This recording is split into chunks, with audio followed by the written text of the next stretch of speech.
Sir, मैं इस bill की मुखालिफत में खड़ा हूं और इसलिए खड़ा हूं क्योंकि मेरा एक पार्टी का कंसिस्टेंट पोजीशन है कि जब इस हुकूमत ने दफ़ा 370 को अपनी ब्रूट मेजॉरिटी के ताकत की बुनियाद पर अनकॉन्स्टिट्यूशनल तरीके से उसको ख़त्म किया, मैंने उस वक्त कहा था कि एक कॉन्स्टिट्यूशनल ब्रीच है और मेरा ये कंटिन्यूस मौक़िफ़ है। सर, मैं इस बिल की मुखालिफत इसलिए भी करता हूं क्योंकि इसी ऐवान में खड़े होकर वजीर दाखिला ने कहा था कि ये हुकूमत जल्द से जल्द रियासत जम्मू कश्मीर के स्टेटहुड को बहाल करेगी। आज आप उस अपने वादे से मुनहरिफ हो रहे हैं क्योंकि जब आप जम्मू कश्मीर केडर को एमगुट में मिला रहे हैं तो इससे आपकी नीयत का साफ इज़हार होता है कि आपने जो उस ऐवान को उस वक्त वादा किया था कि जम्मू कश्मीर की दोबारा रियासत को बहाल किया जाएगा, वो सच्चाई पर मुबनी नहीं था, वो सिर्फ महज अल्फाज थे या जुमले थे। तीसरी बात यह है कि सर, एक ऐसी रियासत जहां पर मुसलमान तनासुब में ज्यादा हैं मगर पहले से अफसरशाही में उनका तनासुब बहुत कम था। मैं आपका आदाद शुमार आपके सामने रखता हूं सर। 24 सेक्रेटरी के पोस्ट हैं जिसमें से सिर्फ 5 कश्मीरी मुसलमान हैं। 58 IAS के पोस्ट में सिर्फ 12 मुसलमान हैं, यानी 17.24। 2011 की मरदमशुमारी के मुताबिक सर जम्मू कश्मीर में 68.31 मुसलमानों की आबादी है और 28% हमारे हिंदू भाइयों की आबादी है। मगर अगर आप देखेंगे टायर 2 में सर दूसरे दर्जे के 523 इंतजामी अफसरान, जिसे कश्मीरी एडमिनिस्ट्रेटिव ऑफिसर सर्विस कहते हैं, 220 यानी 523 में सिर्फ 220 यानी 42.6 कश्मीरी मुसलमान हैं।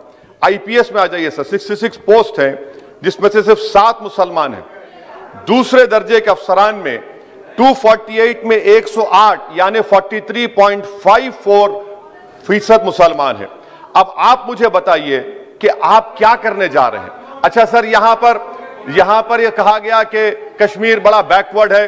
कश्मीर का खित्ता बैकवर्ड नहीं है, ये आपकी गलतफहमी है और आपके जो दिमाग में जो फीड किया गया है वो नफरत की बुनियाद पर।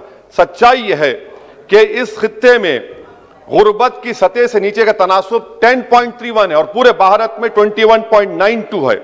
मैं सरकार से जानना चाहता हूं कि आखिर आप कश्मीर की रियासत के स्टेटहुड को बहाल करेंगे, नहीं करेंगे। चौथा बात यह कि आपकी गलत फैसले की बुनियाद पर दूसरे ऐवान में एक भी कश्मीरी रुकने पार्लियामान नहीं है।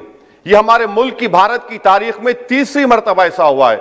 मेरा चौथा सवाल हुकूमत से यह है कि हम ये कहते हैं, ये आपका मानना सही है कि हमारे मुल्क में बाहर के दीगर ममालिक को मदाखलत करने की कोई जरूरत नहीं है, मगर आप उनको लेकर गए ना। आप तो यूरोपियन पार्लियामेंट के लोगों को लेकर गए। अब तीसरी मरतबा आप यूरोप के सफीरों को 16 फरवरी को खबर है कि आप लेकर जा रहे हैं। आखिर ये FDI नहीं है, क्यों यूरोप के लोग कश्मीर जाएंगे? आप एक ऑल पार्टी मीटिंग लेकर जाइए ना डेलीगेशन को। आप यूरोप के डेलीगेशन को कश्मीर लेकर जा रहे हैं, क्या आप चाह रहे हैं मदाखलत करना? इसको इंटरनेशनलाइज आप कर रहे हैं। मैं वजीर दाखिला से पूछना चाहता हूं सर कि आखिर कितने बच्चे कश्मीर के आगरा की जेल में, बरेली की जेल में, अंबेडकर नगर की जेल में हैं? मैं आपको एग्जाम्पल दे रहा हूं, खत्म कर रहा हूं स्पीकर साहब, कि बिलाल अहमद एक कुपवारा का बच्चा है, अमर सिंह कॉलेज श्रीनगर का है, 1600 किलोमीटर दूर श्रीनगर से जेल में है। उसके वालिद ने 25,000 रुपये की अपनी गाय को बेचकर गया, हाईकोर्ट में गया, हाईकोर्ट ने फैसला दिया कि उस बच्चे को श्रीनगर ट्रांसफर करो, एग्जाम लिखाओ। आप उसको नहीं मानते। एक और फैयाज है बरेली के जेल में, इसको आपने बरेली के जेल में डाल दिया। उसके वालिद ने 35,000 रुपया का कर्जा लेकर गया। अब बताइए आप, नवीद है बारामुल्ले का, कहां से ये अपनी जमीन बेचकर उसके वालिद गए। आखिर कितने बच्चे PSA के तहत जेल में हैं?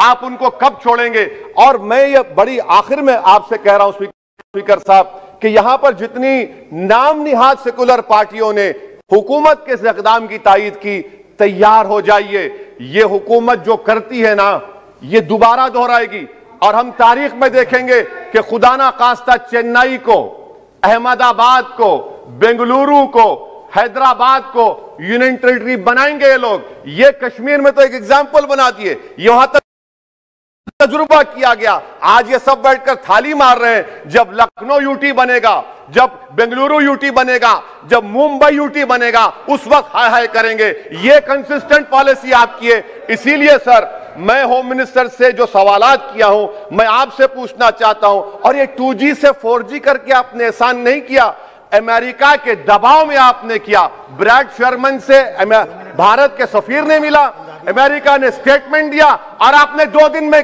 4G को बहाल कर दिया। आप इस मसले को इंटरनेशनलाइज कर रहे हैं, यह गलत है और इससे कश्मीरी अवाम का डिसएम्पावरमेंट होगा, एलिनेशन बढ़ेगा। शुक्रिया सर।